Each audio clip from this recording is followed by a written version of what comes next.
છોટાઉદેપુર લોકસભા બેઠકના ઉમેદવાર તરીકે જશુભાઈ ભીલુભાઈ રાઠવાની પસંદગી થતા કાર્યકરોમાં આનંદની લાગણી પ્રસરી જવા પામી હતી।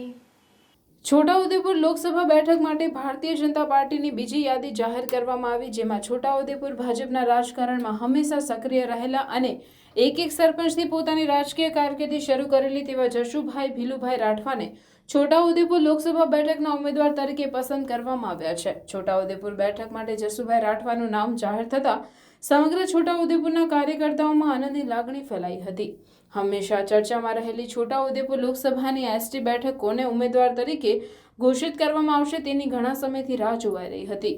કાગડોળે કાર્યકર્તાઓ તથા મોટા રાજકીય પંડિતો આ અંગે અનેક તર્ક વિતર્કો કરતા હતા, પરંતુ ભારતીય જનતા પાર્ટી કેન્દ્રીય કાર્યાલય દ્વારા જશુભાઈ રાઠવાનું નામ જાહેર કરવામાં આવતા તમામ અટકળોનો અંત આવ્યો છે અને જશુભાઈ રાઠવાને ટિકિટ આપવામાં આવી છે। અચાનક જશુભાઈ રાઠવાનું નામ જાહેર કરવામાં આવતા કાર્યકરોમાં આનંદની લાગણી ફેલાઈ હતી। જશુભાઈ રાઠવાએ છોટાઉદેપુર તાલુકાના વસેડી ગ્રામ પંચાયત ખાતે એક સરપંચ તરીકે ચૂંટાઈ આવી પોતાના કારકિર્દીની શરૂઆત કરી હતી।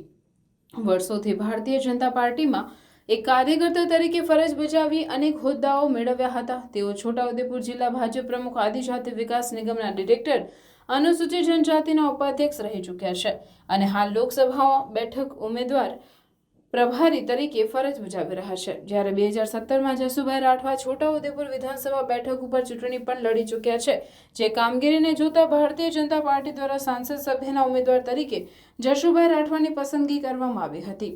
અત્રે ઉલ્લેખનીય છે કે ઘણા સમયથી છોટાઉદેપુરની બેઠકની ટિકિટ મળશે અને કોને મળશે તે અંગે રાહ જોવાતી હતી। હાલમાં થોડા સમય અગાઉ રાજ્યસભા સાંસદ નારણભાઈ રાઠવા કોંગ્રેસ છોડી ભાજપમાં જોડાઈ ગયા હતા, જેઓની છોટાઉદેપુર લોકસભા બેઠકના ઉમેદવાર તરીકે પસંદગી કરવામાં આવશે તેવી ચર્ચાઓ જોરશોરથી ચાલી રહી હતી, પરંતુ આજ રોજ જશુભાઈ રાઠવાનું નામ જાહેર કરી દેવામાં આવતા તમામ અટકળોનો અંત આવ્યો છે।